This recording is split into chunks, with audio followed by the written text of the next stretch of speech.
বাংলাদেশে নির্বাচন কি ছিল? নির্বাচন মানেই ছিল আমরা যেটা বলতাম 10টা হুন্ডা 20টা গুন্ডা, নির্বাচন ঠান্ডা। এই নির্বাচনী সংস্কার এটাও কিন্তু আমরা আওয়ামী লীগ 14 দল মহাজোট মিলে আমরা একটা প্রস্তাব দিয়েছিলাম। তত্ত্বাবধায়ক সরকার আর যে কাজই করুক, আমাদের জেল খাটাক যাই করুক, তারা অন্তত সেই প্রস্তাবের কিছু কাজ বাস্তবায়ন করে গেছে। যেমন আমরা আমাদের সিদ্ধান্ত, খালেদা জিয়া 1,23,00,000 ভুয়া ভোটার লিস্টে করেছিল।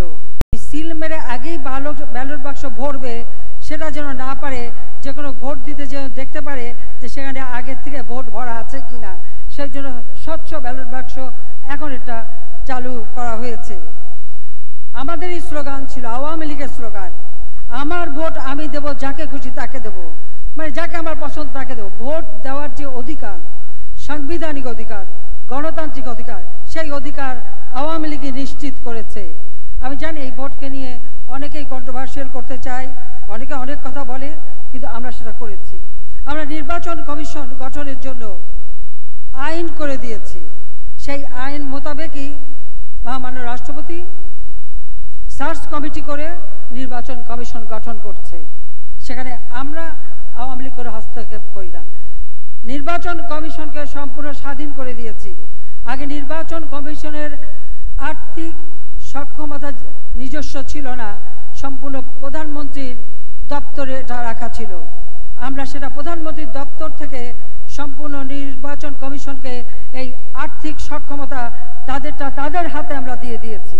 বাজেট থেকে সরাসরি তাদেরকে টাকা দেওয়া হয় যাতে তারা স্বাধীনভাবে কাজ করতে পারে, সেই ব্যবস্থা করেছি। আমরা ID card, voter ID card করে দিয়েছি এবং ইভিএম কিছু চালু হয়েছে। সেখানে কিন্তু কারচুপি করার সুযোগ আছে বলে আমরা সেটা জানি না। ইতিমধ্যে আমরা এই 2022 সালের 27 জানুয়ারি জাতীয় সংসদে প্রধান নির্বাচন কমিশনার এবং অন্যান্য নির্বাচন কমিশন নিয়োগ আইন 2022 আমরা পাশ করে দিয়েছি। আমাদের যদি জনগণের ভোট চুরির দ্রব্যসন্ধি থাকতো তাহলে আমরা সেটা কেন করব? খালেদা জিয়ার মতো ওই আজিজ মার্কা নির্বাচন কমিশন আমরা করতাম, তা তো আমরা করি নাই। আমাদের জনগণের উপর আস্থা আছে, বিশ্বাস আছে, আমরা সেই বিশ্বাস নিয়েই আমরা চলি। আমরা ওয়াদা দিয়েছিলাম আওয়ামী লীগ ক্ষমতা আসলে বাংলাদেশের প্রতিটি ঘর আলোকিত করব। 4,300 মেগাওয়াট থেকে খালেদা জিয়া ক্ষমতা এসে 3,200 মেগাওয়াটে নামিয়ে আনে। আমরা যখন সরকার গঠন করলাম সেই 3,500 মেগাওয়াট বিদ্যুৎ নিয়ে যাত্রা শুরু করে আজকে আমরা 25,000 মেগাওয়াট বিদ্যুৎ উৎপাদনে সক্ষম হয়েছি।